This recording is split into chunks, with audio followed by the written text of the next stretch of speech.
তুমি আমার ভালোবাসা পাওয়ার যোগ্য নও অরিন্দম। কি আছে তোমার? না আছে টাকা পয়সা, না আছে বাড়ি গাড়ি, আছে তো শুধু আত্মসম্মান নামক একরাশ স্তম্ভ।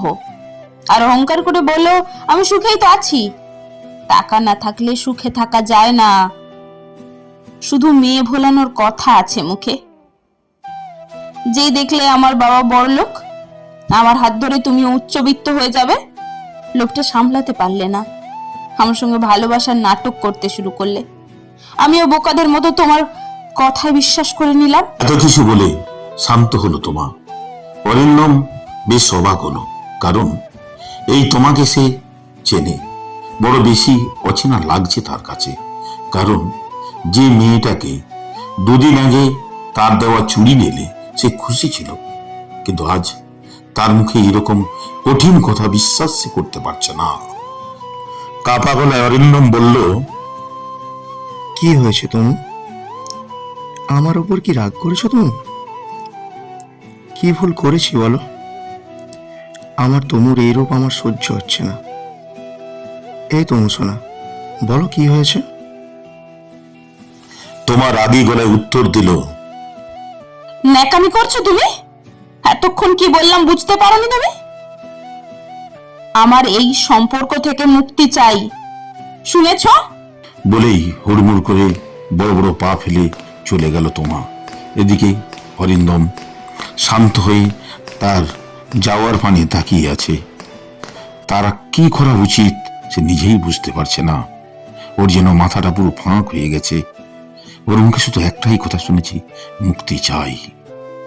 সেদিনের পর থেকে অরিন্দম আর তোমার মধ্যে কোনো যোগাযোগ নেই। তোমা যোগাযোগ রাখতেও চায়নি। অরিন্দম অনেক চেষ্টা করেছিল তার তনু সোনার সাথে কথা বলার জন্যে, কিন্তু সে ব্যর্থ হয়েছে। সেদিনের পর থেকে তোমার সাথে অরিন্দমের দেখা হলো না প্রায় 5 বছর।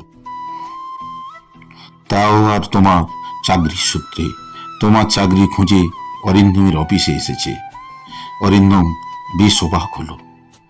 যার বাবার নিজের 3-4টা কোম্পানি আছে, সে আজ আমার কোম্পানিতে চাকরি করতে এসেছে। অরিন্দম দেখল তোমার মুখখানা বেশ বদলে গেছে, চোখের নিচে কালি পড়ে গেছে, মুখের কালো স্পট পড়ে গেছে। যে মেয়েটা লিপস্টিক ছাড়া বেরোতো না, সে আজ মেকআপ ছাড়াই বিষণ্ণ মুখে চাকরির খোঁজ করছে। অরিন্দম জেনে বুঝে তোমাকে এই চাকরিটার জন্য অ্যাপয়েন্ট করলো, যাতে সে প্রতিশোধ নিতে পারে। তার প্রতিটা চোখের জলের মূল্য সে ঠিক তোমার কাছ থেকে নেবে। এতগুলো বছর তার কাছে যে রাতের ঘুম কেড়ে নিয়েছে, চোখের অশ্রু ঝরিয়েছে, তার দাম সে নিশ্চয়ই নেবে। তোমা বেশ কয়েকদিন চাকরি করার পর বুঝতে পারল আসলে তাকে অ্যাপয়েন্টমেন্ট করার হয়েছে তার উপর প্রতিশোধ নেওয়ার জন্যে। কিন্তু তোমা সবকিছু হাসি মুখে মেনে নিচ্ছে, তার কোনো অভিযোগ নেই। এমন হাবভাব দেখাচ্ছে, মনে হচ্ছে সে যেন জানতো এমন কিছুই হবে।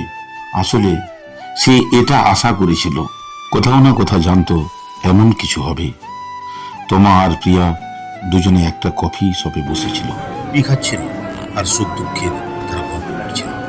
ঠিক তার পিছনে টেবিলে বসেছিল অরিন্দম, একটা ক্লায়েন্টের সাথে দেখা করতে এসেছিল। প্রিয়া বলেছিল, তুই কেন বলে দিচ্ছিস না অরিন্দমকে সব সত্যি কথা? কি সত্যি কথা বলবো বল প্রিয়া? এই যে তুই অরিন্দমের জন্য ওর চোখে নিজেকে খারাপ বানিয়েছিস। এখন এসব কথা বাদ দে না। এই কথাটা বললে তুই এড়িয়ে চলে যাস কেন? কেন বলে দিচ্ছিস না ওকে সত্যিটা? অরিন্দম তোকে ভুল বুঝছে তোমা। তুই তো জানিস ওকে ভুল বোঝানোর জন্যই তো এত নাটক। কি চাইছিস বলতো তুই? সত্যি কথা বলতে কিছুই চাইছি না। কেন কেনই বা কিছু চাইছিস না তুই? ভালোবাসলে বুঝি চাইতেই হবে? বিনিময়ে ভালোবাসা পেতেই হবে? কিছু ভালোবাসা অপ্রাপ্তির মধ্যেও পূর্ণতা পায়, আর সেটা হলো নিঃস্বার্থ ভালোবাসা। আমি ওকে ভালোবাসার জন্য ভালোবাসি, কোনো চাওয়া পাওয়া নেই তাতে। সত্যিই কি তোর কোনো চাওয়া পাওয়া নেই? তোর কথার মানে বুঝলাম না। সত্যিই কি তোর কোনো চাওয়া পাওয়া নেই? তবে কাকুর পছন্দের ছেলেকে বিয়ে করছিস না কেন? আর কেনই বা তুই নিজের উপার্জনের টাকার মধ্যে দিয়ে নিজেকে চালনা করছিস? নিজের বাবা 3-4টা কোম্পানি ছেড়ে, এমডি পদ ছেড়ে অরিন্দ্রমের কোম্পানিতে কাজ করছিস। সেখানে যে তোকে প্রতিনিয়ত অপমান করে, তুই কেনই বা মুখ বুজে সহ্য করছিস? বল আমায়। তুই ভুলে যাচ্ছিস আমরা বাইরে আছি, তাই প্লিজ আস্তে কথা বল। দেখ সবাই আমাদের দিকে তাকিয়ে আছে। আমি বিলটা পেমেন্ট করে আসছি, বস।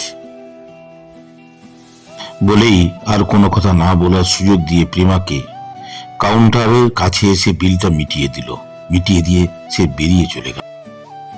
অরিন্দম স্তব্ধ হয়ে গেল ওদের কথাগুলো শুনে। তোমা আর পিয়ার কথা শুনে অরিন্দম কিছুটা কনফিউজ হলো। ওর মনে হচ্ছিল ওর কথাগুলো যেন কোথায় ভুল আছে, কিন্তু নিজেই বুঝতে পারলো না কি তার ভুল ছিল। সেই প্রশ্নের উত্তর নিজে খুঁজে খুঁজে বেড়াচ্ছে, আর নিজেকে সে প্রশ্ন করলো, এই কথাগুলোর মানে কি? আমি কি তোমাকে ভুল বুঝছি? ওর বান্ধবী প্রেমের প্রশ্নগুলো আমার মাথায় আসেনি কেন? তোমা কি বোঝাতে চাইলো? নিঃস্বার্থ ভালোবাসা, ভালোবাসার জন্য ভালোবাসি। কাল তোমার সাথে এ বিষয় নিয়ে কথা বলতে হবে। ওদের কথোপকথন শোনার পর থেকেই অরিন্দম একটা বিষয়ে নিজেকে ভেবে যাচ্ছে, তাই কোনো রকমে দিনটা কাটালো সে। পরের দিন অফিসে অরিন্দমের তাড়াতাড়ি চলে এলো। অরিন্দম সারা রাত সে ঘুমাতে পারেনি। হাজারো প্রশ্নের ভুক্রুটি তারা মাথার মধ্যে কিলবিল কিলবিল করছে।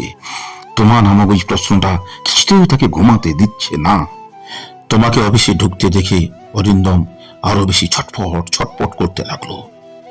নিজেকে সে কন্ট্রোল করে 15 মিনিট পরে তোমাকে ডাক পাঠালো অরিন্দমের কেবিনে। আর 5 মিনিট পরে তোমা অরিন্দমের কেবিনে এসে নক করলো। May I come in sir? Yes, come in. কিছুর দরকার স্যার? আমি কি কোনো ভুল কিছু করেছি স্যার? তোমার লাস্টের কথাটা শুনে অরিন্দম মনে হলো ওকে শুধু তোমার কাছে অভিযোগই করত। তারপর নিজে ভেবে দেখলো সত্যিই তো অফিসে আসা থেকেই ওর ভুল ধরে যাচ্ছে। এসব ভাবনা ছেড়ে ফেলে এই প্রশ্নটা করার জন্য ছটফট করতে সে লাগলো। শেষমেশ প্রশ্নটা করেই বলল, মিস তোমা, আমার কিছু প্রশ্ন আছে আপনার কাছে। হ্যাঁ স্যার, বলুন। অরিন্দম একটু অস্বস্তি বোধ করছিল। অফিসে এসে পার্সোনাল প্রশ্ন করাটা তার বোঝাই উচিত হয়নি, কিন্তু আজ ওকে প্রশ্ন করতেই হবে। কাল থেকে ওর মনটা খুব ছটফট করছিল ওই প্রশ্নের উত্তরগুলো জানার জন্যে। তাই আজ হাজার অস্বস্তি থাকলেও প্রশ্নগুলো করবে ভেবে একটা দম ফেলে গম্ভীর কণ্ঠে প্রশ্ন করলো, মিস তোমা, আপনার বাবার কোম্পানি থাকতেও আপনি এই কোম্পানিতে জব করছেন কেন? Sorry sir. তোমা বেশ চমকে উঠল, কারণ প্রশ্নগুলো অরিন্দমের মুখে শুনে এটা বুঝতে পারছে না কেন হঠাৎ এই বিষয়ে মাথা ঘামাচ্ছে অরিন্দম। একটু নিজেকে শান্ত করে বিষয়টা গোপন করতে অরিন্দমের প্রশ্নের উত্তর না দেওয়ার জন্য বিষয়টা এড়িয়ে যেতে বলল। স্যার, এটা আমার একান্তই ব্যক্তিগত ব্যাপার। আপনার যদি মনে হয় আমার কোনো কাজের গাফিলতি আছে, তাহলে আপনি আমায় বলতে পারেন। চাইলে আপনি আমায় চাকরি থেকে বের করে দিতেও পারেন। মনের প্রশ্নের উত্তরটা আরো বেশি চিন্তায় ফেলে দিল। উত্তরের জন্য সে ছটফট করছিল, সে চিন্তা করছিল কি করবে। সে শেষমেশ ভেবে সে ফোর্স করলো, বলল, তোমাকে। তার মানে আপনি উত্তর দেবেন না মিস তোমা, তাই তো? এবার অরিন্দমের প্রশ্নের স্বাভাবিক কণ্ঠে সে উত্তর দিল, আমি নিজের পায়ে দাঁড়াতে চাই, তাই আপনার কোম্পানিতে কাজ করছি। এই দৃষ্টিতে অরিন্দম তোমাকে আবার প্রশ্ন করলো, ও রিয়েলি? চাইলেই তো আপনি আপনার বাবার কোম্পানিতে নিজেকে প্রতিষ্ঠিত করতে পারতেন। তাছাড়াও আপনার বাবার অবর্তমানে সবকিছুই তো আপনার। আমার কোম্পানিতে একটা সাধারণ স্টাফ হয়ে আছেন কেন? সরি স্যার, আমি আপনাকে এর থেকে বেশি কিছু জানাতে আগ্রহী নই। অরিন্দম বেশ কিছুক্ষণ তোমার দিকে তাকিয়ে থাকলো।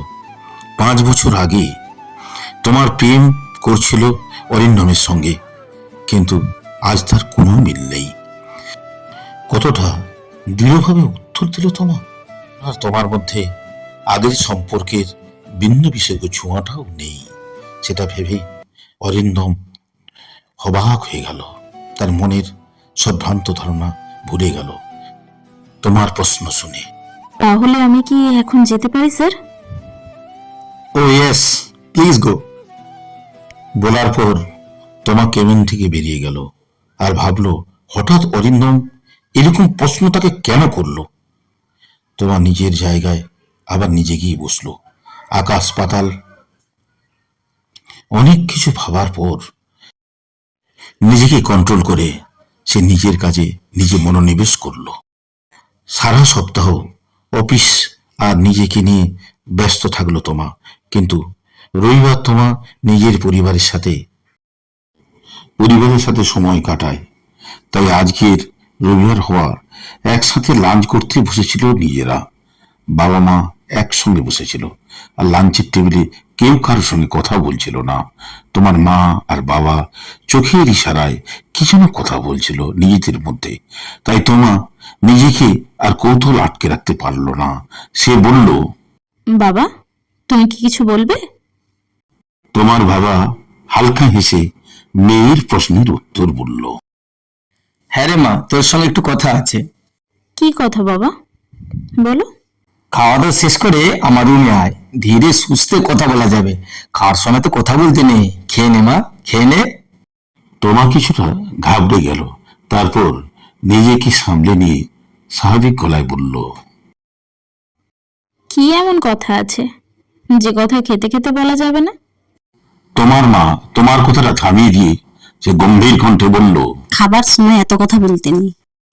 মায়ের কথা শুনে আর কথা বাড়ালো না। খাওয়া দাওয়া শেষ করে তোমার কিছুক্ষণ পরে তার বাবা মার রুমে গিয়ে বসলো। তোমার বাবা কিছুক্ষণ শান্ত থেকে কোমল গলায় মেয়ের মাথায় হাত বুলিয়ে দিয়ে বলল, মা, তুই এখন বড় হয়েছিস, বল। আমার বয়স হয়েছে। আমি চাইছি যে তুই যেহেতু বিজনেস ম্যানেজমেন্টে পড়েছিস, তাই তুই আমার অফিসে গিয়ে অফিসের সব দায়িত্ব নে। তোমা বাবার কথা শুনে কিছুক্ষণ চুপ থাকলো। নিজের মনের কথাগুলো সাজিয়ে নিয়ে বাবার কাছে গিয়ে একটু বাবাকে আদর করে জড়িয়ে ধরে সে অনুরোধ করে বলল, বাবা, তুমি আমাকে আর একটু সময় দেবে প্লিজ? তোমাকে জড়িয়ে ধরে তোমার বাবা শান্ত গলায় তার উদ্দেশ্যে বলল, সময়? আর কত সময় চাইছিস তুই?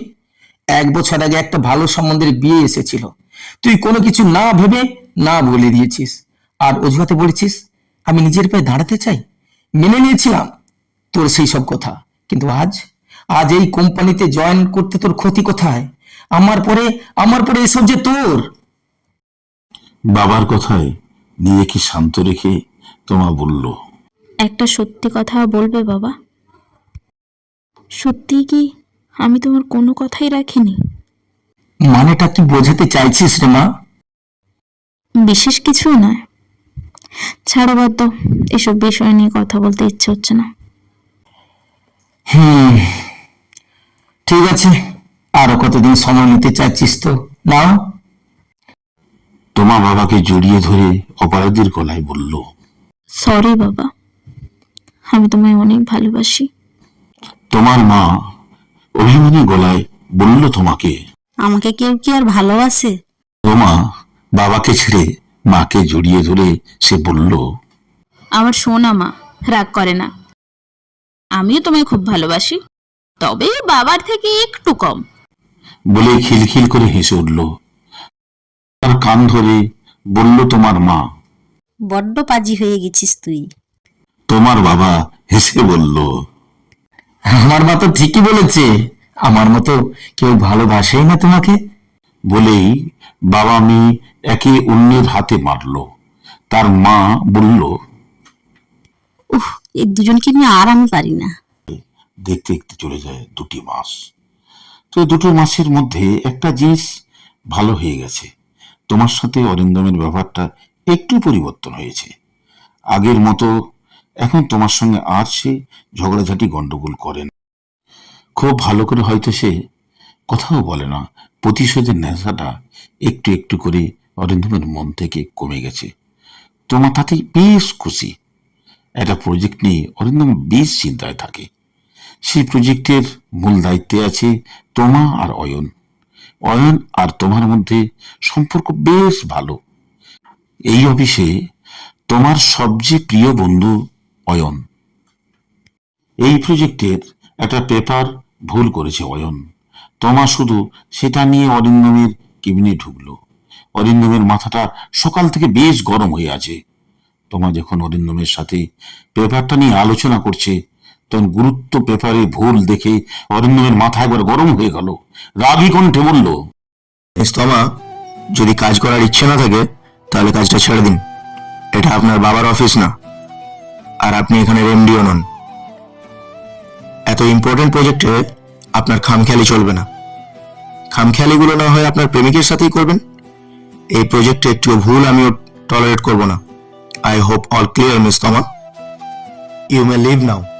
তোমার কিছু কথা বলার চেষ্টা করলো, কিন্তু এমন তিক্তময় কথা শুনে তোমার আর কিছুই বলল না। শুধু মাথা নিচু করে বেরিয়ে এলো। কেবিন থেকে বেরিয়ে নিজের ব্যাগ নিয়ে অফিস থেকে বেরিয়ে চলে গেল। বাড়িতে এসে সোজা নিজের রুমে গিয়ে দরজা বন্ধ করে হাউ হাউ করে কাঁদতে লাগলো। আর কাঁদতে কাঁদতে সে বলল, অরিন্দমের মনে এত ভুল ধারণা আমায় নিয়ে, যার জন্য আমি সব ছেড়েছি। সে বলছে আমি নাকি খামখেয়ালি করছি।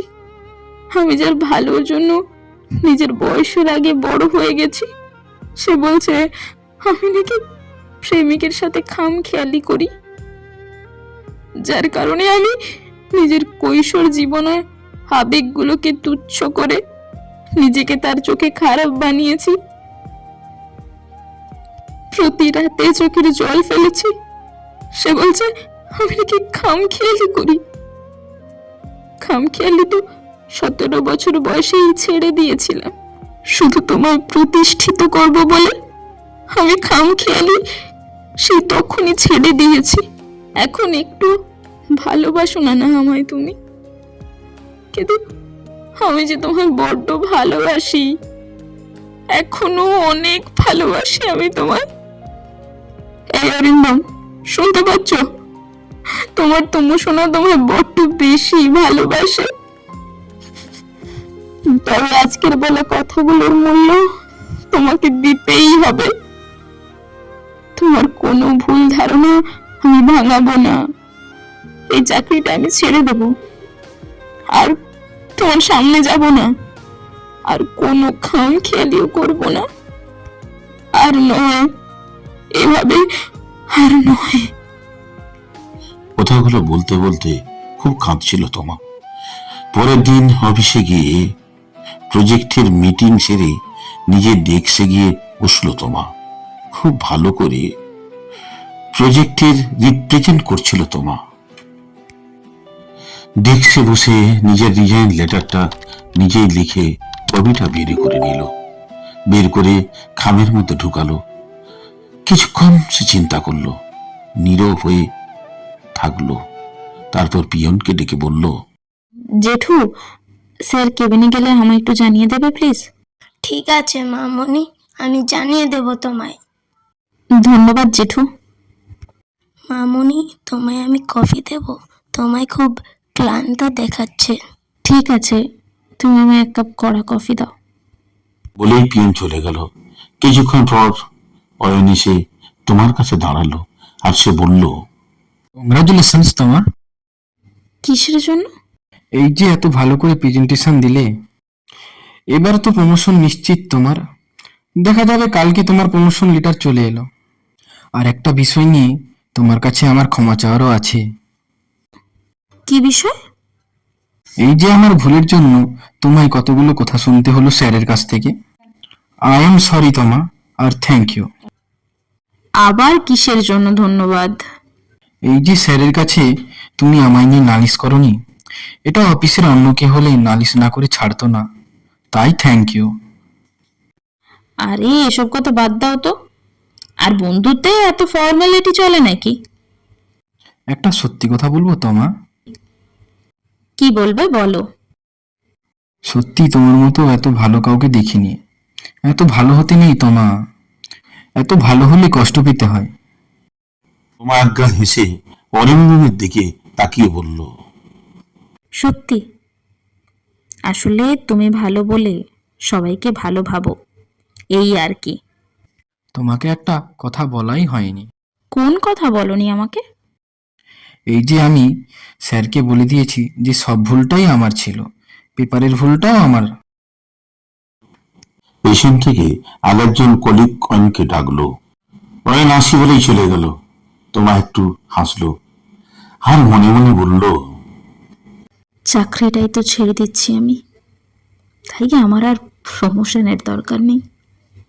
তোমার এমন আকাশ পাতাল ভাবছিল, তখন অরিন্দম তার ডেস্কে এসে তোমাকে কনগ্রেচুলেশন জানালো আর বলল ডিলটা ফাইনাল হয়ে গেছে।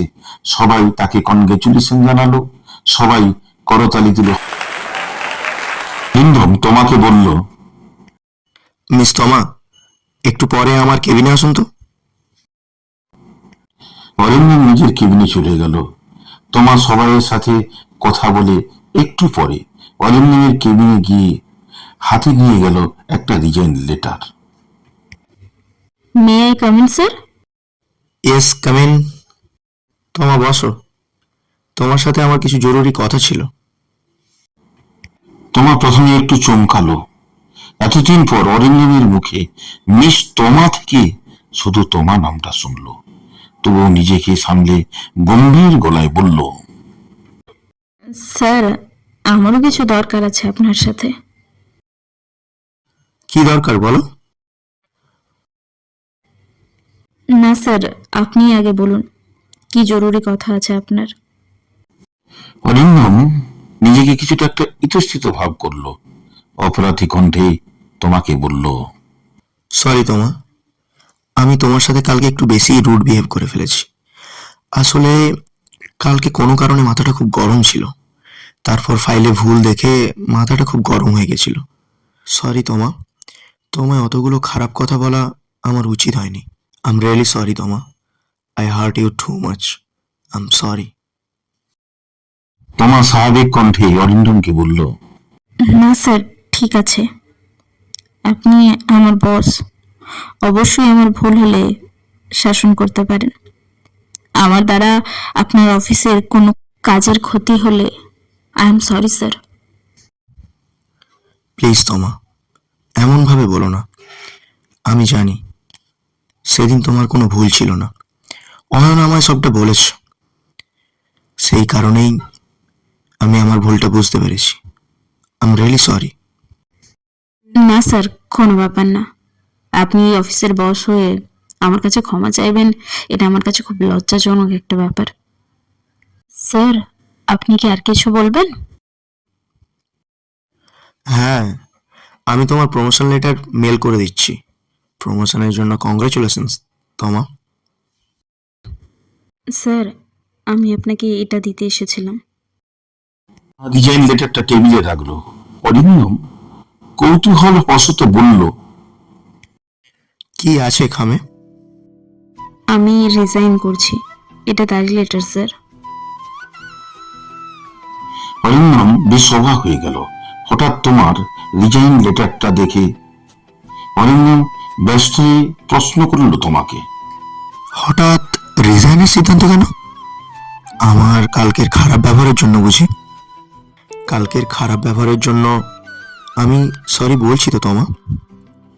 তোমা অরিন্দমকে দৃঢ় কণ্ঠে বলল, না স্যার, সেরকম কিছু ব্যাপার না, আমার পার্সোনাল প্রবলেমের জন্য আমি রিজাইন করছি। অরিন্দম একটু ভাবুক হয়ে বলল, অনেক পাল্টে গিয়েছো তুমি তোমা, কত কঠিন ব্যাপারটাকেও তুমি স্বাভাবিকভাবে নিচ্ছ। তোমা তাচ্ছিল্য করে বলল, সব সময় খামখেয়ালি করলে চলে না স্যার। আর তাছাড়াও সবাই তো আমার প্রেমিক নয় যে আমার খামখেয়ালিগুলোকে সহ্য করবে। আগের দিনের কথাগুলোর প্রতিশোধ নিচ্ছ, তাই না তোমা? না স্যার, আমার এত সাধ্য কোথায় আপনার উপর প্রতিশোধ নেব। স্যার, তবে আমি আসতে পারি? অরিন্দম একটু কিন্তু কিন্তু করে আবার বলল, তোমা, সত্যিই তুমি চাকরিটা ছেড়ে দেবে? প্রশ্নবোধক দৃষ্টিতে তোমার দিকে তাকে প্রশ্ন ছুড়িয়ে দিল। তোমা উত্তর দিচ্ছে না দেখে অরিন্দম পুনরায় বলল, তোমায় অপমানের ক্ষতিপূরণ হিসেবে আজ না হয় তুমি আমার সাথে লাঞ্চে চলো। না স্যার, এত কিছুর দরকার নেই। তুমি লাঞ্চে না গেলে আমি ভাববো তুমি আমায় ক্ষমা করতে পারোনি তোমা। বেশ অস্বস্তিতে পড়ে গেল তোমা। তবু নিজেকে সামলে সে স্বাভাবিক গলায় বলল, ওকে স্যার, আমি লাঞ্চে যাব। তোমার কথা শুনে অরিন্দম খুব খুশি হলো আর সে বলল, থ্যাংক ইউ তোমা। দুপুর তো প্রায় হয়ে গিয়েছে, চলো বেরিয়ে পড়ি। হ্যাঁ স্যার, কোথায় যাব? লাঞ্চে? তুমি তো এক্ষুনি রাজি হলে। তাহলে ক্যান্টিনে গেলেই তো হয়। কেন, আমার সাথে বাইরে যেতে কোনো সমস্যা আছে বুঝি তোমার? কিছুটা অস্বস্তি ভাব হলো। নিজেকে স্বাভাবিক রেখে স্বাভাবিক গলায় বলল, না স্যার, তেমন কিছু না। তাহলে এসো, আমি গাড়িতে অপেক্ষা করছি। অরিন্দম কেবিন থেকে বেরিয়ে যাওয়ার পর তোমার কোনো উপায় না পেয়ে অরিন্দমের গাড়িতে গিয়ে বসলো। অরিন্দম বলল, সিট বেল্টটা পরে নাও তোমা।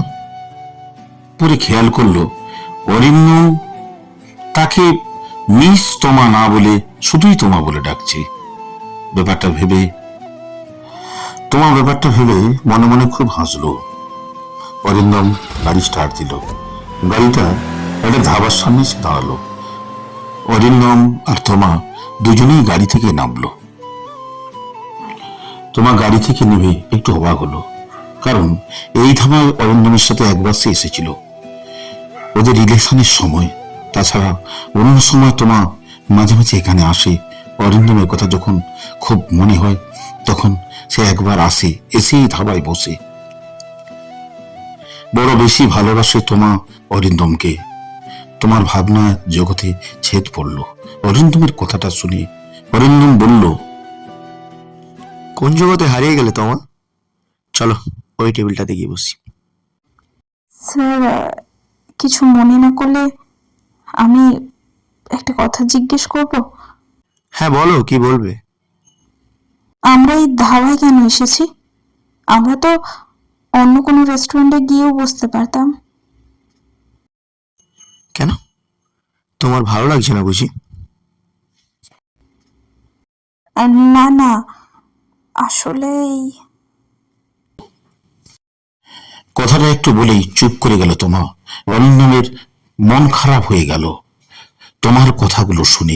তবুও মনকে কন্ট্রোল করে স্বাভাবিক কণ্ঠে বলল তোমাকে, অনেক বদলে গিয়েছো তুমি তোমা। যখন তোমায় নিয়ে প্রথম এই ধাবাতে এসেছিলাম তুমি বড্ড খুশি হয়েছিলে, আর তুমি বলেছিলে পরের বার থেকে প্রতিবারই আমরা এই ধাবাতে এসে খাবো। তোমা ভালো ও খারাপের মধ্যে নিজেকে গুলিয়ে ফেলেছিল। সে মনে করেছিল যে অরিন্দম এখনো তার কথা মনে রাখে। তো নিজেকে সামলে তোমা বলল, তাহলে স্যার এবার খাবারটা অর্ডার করি। হ্যাঁ, আমি রাখছি। তোমা অজয় বলে একজন কাউকে ডাকলো। পিছন থেকে ওইটার এসে বলল, বলো তোমাদি, অনেকদিন পর এলে, এখন তো তোমাকে এখানে আসতে দেখি না। আরে না, সেরকম কিছু না, কাজের জন্য আসা হয় না। এসব বাদ দাও, বলো তুমি কেমন আছো? হ্যাঁ ভালো আছি। ওটা কে দিদি? ওইটার অরিন্দমের দিকে তাকিয়ে প্রশ্ন ছুঁড়ে দিল। তোমার মিষ্টি হেসে উত্তর দিল, উনি আমার অফিসের বস। স্যার, কি খাবেন বলুন, আমি অর্ডার করছি। অজয় আর তোমার কথোপকথনে অরিন্দম বেশ অবাক হলো। অরিন্দম প্রথমে ভেবেছিল তোমা হয়তো এত সস্তা ধাবায় বসে সে তার খেতে অসুবিধা হবে। অরিন্দম নিজেই এখন আর রাস্তার ধারে ধাবায় বসে খায় না, অথচ তোমা এখানেই বসে খায়। আর দেখলাম ওয়েটারদের সঙ্গে ভালোই সম্পর্ক, একটা ওয়েটারকে দাদা বলে সম্বোধন করছে। এতটা আমি আশা করিনি তোমার কাছ থেকে। এসব ভাবনার মধ্যে আমার কোনোদিন আসেইনি। এসব ভাবনার মধ্যেই তোমা অরিন্দমকে ডেকে বলল, কি খাবেন স্যার? তোমার যেটা ইচ্ছে আজ আমি সেটাই খাবো। তারপর তোমা নিজের জন্য 1 প্লেট তরকারিটি অর্ডার দিল, আর অরিন্দমের জন্য এখানকার যত সব ভালো ভালো খাবার সেইগুলো অর্ডার করলো। ওইটার অর্ডার নিয়ে চলে গেল। অরিন্দম বলতে শুরু করলো তোমাকে, আচ্ছা তোমা, তুমি কি এখানে প্রায় আসো? হ্যাঁ স্যার, আসলে ওই মাঝে মাঝে আসা হয়। এখানে আমি তোমার বস নয়, তো স্যার বলার প্রয়োজন নেই। যেখানেই হোক, আপনার আর আমার সম্পর্ক বস আর এমপ্লয়ির, তাই আপনাকে সবসময় স্যার বলে ডাকাটাই উচিত বলে আমি মনে করি। চাকরিটা তো ছেড়েই দিচ্ছ, সেদিক থেকে দেখতে গেলে আমি তোমার বস না কিন্তু। এখনো পর্যন্ত বস আর এমপ্লয়ির সম্পর্কে আমরা এখানে বসে আছি। তোমা, তুমি কিন্তু এখন বড্ড জটিল হয়ে গেছো। তোমা একটা কথা শুনে মৃদু হাসলো। কিছু বলার আগে ওইটার খাবার রাখতে শুরু করলো। ওইটার খাবার দিয়ে যাওয়ার পর দুজনেই কথা বলতে বলতে খাবারটা খেয়ে নিল। খাবারের বিলটা তোমায় দিল। সেটা একদম পছন্দ হলো না অরিন্দমের। তবুও নিজেকে শান্ত রেখে গাড়িতে এসে বসলো অরিন্দম। তোমা গাড়িতে না উঠে বাইরে দাঁড়িয়ে বলতে শুরু করলো, স্যার, আমি এখান থেকে একাই যেতে পারবো, আপনাকে আর আমায় ছেড়ে দিয়ে আসতে হবে না। আপনি বরঞ্চ আপনার কাজে চলে যান। অরিন্দম শান্ত গলায় তোমাকে অনেকবার বলল, চলো তোমাকে আমি বাড়ি পৌঁছে দিই, কিন্তু তোমা বারবার না বলল। অরিন্দম বেশ রেগে বলল, আমি তোমার মতো কাউকে মাঝ রাস্তায় ছেড়ে আসা পছন্দ করি না, তাই গাড়িতে ওঠো, আমি তোমায় বাড়ি পর্যন্ত ছেড়ে আসছি। তোমা বেশ অপমানিত বোধ করলো, তবুও নিজেকে শান্ত রেখে গাড়িতে এসে বসলো। অরিন্দম কিছুক্ষণ পর মাথাটা নিজের ঠান্ডা করলো। আমার এত উত্তেজিত হওয়াটা উচিত হয়নি। অরিন্দম সরি বলার আগেই তোমা চলে গেল। এসে দরজা বন্ধ করে দিল, আর সে কাঁদতে লাগলো আর বলল, কোথায় কোথায় ঠিকই মনে করিয়ে দিলে আমি তোমায় ছেড়ে এসেছিলাম। ছেড়ে আসা মানুষটাই বোধহয় প্রতারক, লোভী, অহংকারী, স্বার্থপর হয়, তাই না? কখনো ভেবে দেখেছো হঠাৎ কেন আমি তোমায় ছেড়ে এলাম সেদিন? কখনো প্রশ্ন করেছো নিজেকে নিজে, যে মেয়েটা দুদিন আগে তোমার দেওয়া কাঁচের চুড়িতে খুশি ছিল, হঠাৎ একদিনে সে মেয়েটা অহংকারী হয়ে যাবে? একবার ভেবে দেখলে না তুমি? তবে এবার থেকে আমি আর নিজেকে কষ্ট দেব না। আমি বাবার কোম্পানি জয়েন করব। অহংকার মুক্ত থেকে আমি সারা জীবন অহংকারী হয়ে রয়ে গেলাম সবার কাছে। তো এবার থেকে আমি সত্যি অহংকারী হব। এবার আর কাউকে আমি নিজেকে আঘাত করতে দেব না, আর না কাউকে সেই স্পর্ধাটা দেব। আজ থেকে মুক্ত তুমি, আমার ছায়াও আমি তোমার জীবনে পড়তে দেব না। তোমা নিজের দুঃখ কষ্টের কথা মন থেকে মুছে ফেলে রাতের বেলা ডিনার টেবিলে বাবার সঙ্গে খেতে বসলো আর বলল, কাল থেকে আমি তোমার অফিস জয়েন করব বাবা। তুমি তো বলেছিলে কয়েকদিন আগে, তাই ভাবলাম আর দেরি করা উচিত হবে না, তাই কাল থেকেই আমি জয়েন করতে চাই। কোনো কিন্তু নয় বাবা, জয়েন করলে আমি কালকেই জয়েন করব, নয়তো কোনো দিনও নয়। তোমার বাবা তুফান বাবু খুব নিজেকে খুশি খুশি মনে হচ্ছিল মেয়ের এত আনন্দ দেখে, কিন্তু তোমার মা লতা দেবী কিছুতেই ব্যাপারটা মানতেই পারছে না। মনে হচ্ছে এর মধ্যে কিছু রহস্য আছে। আস্তে আস্তে গিয়ে লতা দেবী তোমাকে জড়িয়ে ধরে বলল, বল মা, তোর কি হয়েছে? তোমার কথাটা লুকিয়ে যাওয়ার জন্য মাকে হাসি মুখে বলল, না মা, কিছুই হয়নি। তুমি এমনি আমায় নিয়ে টেনশন করছো, তাই তোমার মনে হচ্ছে, আর কিছুই নয়। তোমার মা তোমাকে একটু আদর করে জড়িয়ে ধরে বলল, কি হয়েছে সোনা, যে কথা আমায় বলা যায় না? সোনা, তুই ভুলে যাচ্ছিস যে আমি তোর মা? তোর চোখের ভাষা আর মুখের কথা এক বলছে না, সেটা আমি তোর মা হয়ে বুঝতে পারছি। তোমার নিজেকে কিছুতেই আটকাতে পারল না, তাই মায়ের কোলে মাথা রেখে ডুকরে ডুকরে কাঁদতে শুরু করলো। লতা দেবী মেয়ের মাথায় হাত বোলাতে শুরু করলো। লতা দেবী মেয়ের কান্নাকে কিছুতেই থামাচ্ছে না। কাঁদতে কাঁদতে যদিও কিছুটা হালকা হয়, আধ ঘন্টা পর হেঁচকে তুলতে শুরু করলো। লতা দেবী মেয়ের মুখটা কোল থেকে তুলে এক গ্লাস জল খাওয়ালো আর তোমাকে বলল, তোমার মায়ের কথা শুনে সে ঘুমাতে চলে গেল তার রুমে। দেবী তোমার মাথায় হাত বোলাতে বোলাতে তোমাকে ঘুম পাড়িয়ে দিল, কিন্তু সারা রাত চোখের পাতা এক করতে পারছে না লতা দেবী। লতা দেবী জানতেন তোমার আর অরিন্দম দুজনকে ভীষণ ভালোবাসে, তাই তিনি ঠিক করলেন এই বিষয়ে তার স্বামীর সঙ্গে কথাটা বলা নিশ্চয়ই দরকার আছে। তাছাড়া অরিন্দম এখন একজন প্রতিষ্ঠিত ব্যবসায়ী, তার আর স্বামীর নাম বলে পরিচয় দিতে তোমার কোনো অসুবিধা হবে না। আকাশ পাতাল ভাবতে ভাবতে সকাল হয়ে গেল। সকালে সবাই একসঙ্গে ব্রেকফাস্ট করলো, তারপর বেরিয়ে গেল অফিসের উদ্দেশ্যে তোমা আর তুফান বাবু। তোমার কাজ ছেড়ে দেওয়ার পর এদিকে অরিন্দমের বেশ খারাপ অবস্থা। অরিন্দম ভাবলো যতই অপমান করুক তবু তো তাকে তো আমি দেখতে পেতাম, এইটুকু বিষয় নিয়ে আমি তো খুব খুশি থাকতাম, কিন্তু তোমার অফিস ছেড়ে দেওয়াটা তার একদম ভালোই লাগছে না। অরিন্দম অনেক ভেবে ঠিক করলো প্রিয়ার সাথে দেখা করবে, তাহলে হয়তো সেই কফি শপের সব ব্যাপারটা তাকে পরিষ্কার করে বুঝিয়ে সে বলবে। অরিন্দমের মনে অনেক প্রশ্ন জমা বেঁধেছিল, সেটা পরিষ্কার হয়ে যাবে। তাই প্রিয়াকে ফোন করে,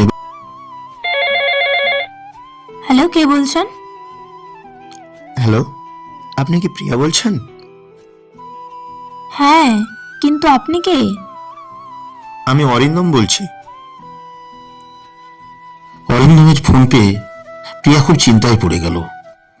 প্রিয়া মনে মনে ভাবলো সেই 5 বছর আগে আমাকে ফোন করতো সেই অরিন্দম কি এখন আমাকে ফোন করেছে?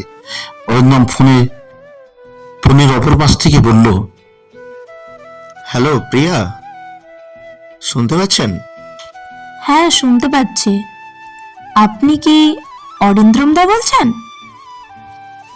হ্যাঁ, আমি সেই অরিন্দম দা বলছি। অবাক হয়ে জিজ্ঞাসা করলো প্রিয়া অরিন্দমকে। এত বছর পর আমার সাথে যোগাযোগের মানে কি? আসলে আপনার সাথে আমার একটু কথা ছিল, যদি কিছু মনে না করো আমরা কি দেখা করতে পারি? অবাক হয়ে জিজ্ঞাসা করলো প্রিমা। আমার সাথে আপনার কি এমন দরকার যা দেখা করে কথা বলতে হবে? আসলে দরকারটা তোমাকে নিয়ে। কফি শপে আমি আপনাদের আলোচনা শুনেছিলাম, কিন্তু কথাগুলোর মানে বুঝতে পারিনি, তাই মনে অনেক প্রশ্ন জমে আছে যার উত্তর শুধুমাত্র আপনি বা আপনার বন্ধুই দিতে পারে। কিন্তু থমা তো কিছুই বলবে না আমায়, তাই আপনার কাছ থেকেই জানতে চাইছি। কথাটা অনেক অনুরোধের সুরে বলল অরিন্দম। তোমার সঙ্গে সে একবার দেখা করতে চাই, তাই ওর আর বন্ধুর কষ্ট না দেখতে পেয়ে না বলতে পারলো না। ঠিক আছে, বিকেল 4টার সময় আমরা সেই কফি শপে দেখা করছি। আপনার কোনো অসুবিধা নেই তো অরিন্দ্রম দা? না, কোনো অসুবিধা নেই। থ্যাংক ইউ প্রিয়া দেখা করার জন্য। তাহলে রাখছি ফোনটা, বিকেলে কফি শপে দেখা হচ্ছে। অরিন্দমের অফিসে একদম ভালো লাগছিল, তাই বিকেল হওয়ার আগেই অরিন্দম কফি শপে চলে এলো। অরিন্দম ভাবলো অফিসে বসে আর ছটফট করাচ্ছে, কফি শপে বসে থাকাটাই অনেক ভালো। ঘন্টাখানেক পর প্রিয়া এলো, কথা বলতে শুরু করলো। কেমন আছো? আসতে কোনো অসুবিধা হয়নি তো? না, আসতে কোনো অসুবিধা হয়নি, ভালো আছে। তো আমায় এত আর্জেন্ট ডাকার কারণটা কি অরিন্দ্রম দা? হ্যাঁ, তুমি কারণটা বলেছিলে, তবে এত বছর পর হঠাৎ তোমাকে নিয়ে এত কিউরিসিটি জেগে ওঠার কারণ কি? কফি শপে কি বলেছিলে যেন? ভালোবাসার জন্য ভালোবাসে তোমা আমায়। আপনাদের খাপ ছাড়া কথার মানে বুঝতে পারিনি সেদিন। তাই প্লিজ প্রিয়া, সেদিন কি হয়েছিল আমায় পুরোটা একটু খুলে বলবে? কেন তোমা আমার সাথে সেদিন ব্রেকআপ করেছিল? আমি এখনো বুঝে উঠতে পারছি না। প্লিজ প্রিয়া। তোমাদের যেদিন ব্রেকআপ হয় ঠিক তার দুদিন আগেই তোমরা দেখা করেছিলে, মনে আছে? সেদিন রাস্তায় তোমাদের দুজনকে একসাথে কাকাবাবু দেখে নিয়েছিল। বাড়ি গিয়ে শুরু হলো তোমার উপর ঝড়ঝাপটা। তুমি তো জানতে কাকাবাবুর পরিচিতি কত। কয়েক ঘন্টার মধ্যেই তোমার সম্পর্কে সবকিছু খবর নিয়ে ফেলেছিল কাকাবাবু। তোমার সেদিন অনেকবার বোঝানোর চেষ্টা করেছিল, কিন্তু কাকাবাবু কিছুতেই মানেননি। এক পর্যায়ে কাকাবাবু নিজের মাথার দিব্যি দিয়ে ওকে তোমার থেকে দূরে যাওয়ার জন্য বাধ্য করে। তুমি তো জানতে তোমা বরাবরই কাকাবাবুকে একটু বেশিই ভালোবাসে, তাই কাকাবাবুর ক্ষতি চায়নি তোমা। তাই তার ঠিক দুদিন পরে ও তোমার কাছে কি সুন্দর অভিনয় করেছিল খারাপ সাজার, যাতে তুমি কষ্ট পাও আর প্রতিশোধের আগুনে নিজেকে প্রতিষ্ঠিত করে তুলতে পারো। তার জন্য তোমার চোখে খারাপ হতেও রাজি ছিল তোমা। নিজের দিকে তাকিয়ে দেখো অরিন্দমদা, তোমাকে সফল মানুষ বানিয়ে দিয়েছে। শুধু নিজেই সব কষ্ট মুখ বুজে সহ্য করেছে তোমা। এই কয়েক বছরে তোমাকে কতবার বলেছি তোমাকে সব সত্যি কথাটা বলে দিতে, কিন্তু তোমা প্রতিবারের উত্তরে কি বলেছে জানো? ভালোবাসলে বুঝি পেতেই হবে? আমি ওকে ভালোবাসার জন্য ভালোবাসি। আমার এই ভালোবাসায় কোনো স্বার্থ নেই। ভালোবাসলে নিঃস্বার্থভাবে ভালোবাসতে হয়, সেখানে চাওয়া পাওয়া রাখতে নেই রে। কথাগুলো বলার পর প্রিয়া শান্ত হয়ে গেল। আবার একটা দীর্ঘশ্বাস ছাড়ল। সব জানার পর স্তব্ধ হয়ে গেল অরিন্দম। ভাবতেই পারেনি এত কষ্ট সহ্য করেছে তোমা ওর জন্য। বেশ কিছুক্ষণ দুজনে নীরব থেকে প্রিয়া আবার বলতে শুরু করলো। এই কয়েকটা বছর তোমার নিজেকে বড্ড বেশি শক্ত বানিয়ে ফেলেছে। মাঝে মাঝে আমি ওকে বুঝে উঠতে পারি না। তোমার সফলতার পেছনে তোমার অনেক অবদান আছে, যেটা তুমি জানো না। তোমার কোম্পানি যখন প্রথম বড় অর্ডারটা পেয়েছিল, তখন তুমি হয়তো ভেবেছিলে যেটা তুমি তোমার যোগ্যতায় অর্ডারটা পেয়েছো, কিন্তু এটা পুরোটা সত্যি না। ওই বড় অর্ডারটার গ্যারান্টি ছিল তোমা, যেটা ও তোমায় জানায়নি এবং কাউকে জানাতেও চায়নি। একটা ছোট কোম্পানিকে এত সহজে এত বড় অর্ডার কোনো কোম্পানিই দেয় না। ওই কোম্পানির এমডি তোমার পূর্ব পরিচিত, তাই তোমার রিকোয়েস্ট করেছিল যাতে ওই অর্ডারটা তোমাকেই দেওয়া হয়। গ্যারান্টার হিসেবে বলেছিল এই অর্ডারটা কোনোভাবেই সাপ্লাই না দিতে পারলে লসের পুরো টাকাটাই তোমার কোম্পানিকে দিতে হবে। কাকুর কোম্পানির 80% শেয়ার তোমার নামেই করা আছে। কোম্পানির 80% মালিক হওয়ার পরেও অতিরিক্ত বিলাসবহুল জীবনযাপন করে না ও। তোমার যখন আমাদেরকে ট্রিট দেয়, তখন একটা রাস্তার ধারে ধাওয়ায় নিয়ে যায়, যেটা তুমি প্রথম ওকে নিয়ে গেছিলে। প্রিয়ার কথার মাঝখানেই অরিন্দম বলে উঠল, তোমা এখন যে কোম্পানিতে জয়েন করেছে সে কোম্পানির অ্যাড্রেসটা দাও প্লিজ, আর তোমার বাবার নাম্বারটাও দাও। প্রিয়া কিছুটা অবাক হলো হঠাৎ অরিন্দমের এমন আচরণে। তবু নিজেকে শান্ত করে অরিন্দমকে অ্যাড্রেস আর নাম্বারটা বলে দিল প্রিয়া। অরিন্দম বলল, প্রিয়া, আমার একটা আর্জেন্ট কাজ আছে, আমাকে এক্ষুনি বের হতে হবে। আর প্রিয়া, থ্যাংক ইউ সো মাচ সব কিছুর জন্য। ওয়েটারকে ডাকলো আর কিছু টাকা দিয়ে প্রিয়াকে দেখিয়ে বলল, এই ম্যাডাম যা খেতে চায় ওকে দিয়ে দেবে, বলে বেরিয়ে গেল তোমার সঙ্গে দেখা করার জন্য। অরিন্দম তোমার অফিসে এসে কেবিনে নক করলো। তোমা না দেখেই আসার পারমিশন দিল। অরিন্দম দরজা ঠেলে কেবিনে প্রবেশ করলো। তোমা অরিন্দমকে দেখে চমকে উঠল। আচমকায় অরিন্দম তোমাকে চেয়ার থেকে তুলে জড়িয়ে ধরলো। তোমা অবাক হয়ে বেশ কিছুক্ষণ শান্ত হয়ে থাকলো অরিন্দমের বুকে। কিছুক্ষণ পর সব কথা মাথায় আসতেই তোমা অরিন্দমকে ছাড়িয়ে বলল, স্যার আপনি এখানে? অরিন্দম আবারও তোমাকে জড়িয়ে ধরলো আর বলতে শুরু করলো, আমি তোমার কোনো স্যার নই, আমি তোমার অরিন্দম, শুধু তোমার অরিন্দম। এত ভালোবাসতে হয় বুঝি তুমি সোনা? আর কাউকে কখনো এত ভালোবেসো না। হঠাৎ এমন করছেন কেন? আমি সব জেনে গেছি তমু, প্লিজ আর এরকম করো না। আই এম রিয়েলি সরি তমু সোনা, বুঝতে পারিনি তুমি আমার জন্য এত কিছু করবে। কে বলেছিল তোমায় নিঃস্বার্থ প্রেমিকা হতে? একটু স্বার্থপর হলে ক্ষতি কি হতো? সব কষ্ট কি একাই সহ্য করবে? অরিন্দম, তুমি আমার থেকে দূরে চলে যাও। বাবা জানতে পারলে কষ্ট পাবে, আর আমি বাবাকে কষ্ট দিতে চাই না। চলে যাও। তোমা কথা শেষ করার আগেই লতা দেবী আর তুফানবাবু কেবিনে প্রবেশ করলেন। ওনাদেরকে দেখে অরিন্দম তোমার থেকে কিছুটা দূরে সরে দাঁড়ালো, আর তুফানবাবু বলতে শুরু করলো, মামনি, আমায় কি তোর স্বার্থপর বলে মনে হয়? তোর বাবা সব জানে। তোর বাবা অনেক আগে তোদের সম্পর্কটাকে মেনে নিয়েছে। তোমা বাবাকে জড়িয়ে ধরে কাঁদতে শুরু করলো। তুফানবাবু বললেন, কয়েকদিনের মধ্যেই আমি তোমাদের বিয়ের দিন ঠিক করছি। কথাটা বলেই মেয়ের মাথায় চুমু খেলেন, আর ওদেরকে কিছুটা সময় দেওয়ার জন্য দুজনেই কেবিন থেকে বেরিয়ে গেলেন। ওনারা বেরিয়ে যেতেই অরিন্দম আবার তোমাকে জড়িয়ে ধরলো আর বলতে শুরু করলো, আমায় খুব স্বার্থপর ভেবেছিলে না তুমি? তুমি স্বার্থপর ভাবতে বাধ্য করেছিলে, কিন্তু তুমি তো নিঃস্বার্থ প্রেমিকা হয়ে উঠেছ। আমার তমু সোনাকে অনেক বড্ড বেশি ভালোবাসি। আর সরি সোনা, না চেয়েও তোমায় অনেক অপমান করে ফেলেছি, অনেক রাগ, অনেক অভিমান দেখিয়েছি। আর কখনো তোমায় কষ্ট দেব না। আমি তোমার নিঃস্বার্থ প্রেমিক হওয়ার চেষ্টা করব, আর সারা জীবন তোমায় আগলে রাখবো। আমার এত কিছুর দরকার নেই অরিন্দম, তুমি শুধু আমায় ভালোবাসলেই হবে। অরিন্দম আর তোমার ভুল বোঝাবুঝি কেটে গেল। অরিন্দমের বাবা আর তোমার বাবা দুজনে মিলেই ওদের বিয়ের ব্যবস্থা করলো। শুরু হলো ওদের বিবাহের আয়োজন, শুরু হলো ওদের নতুন জীবন।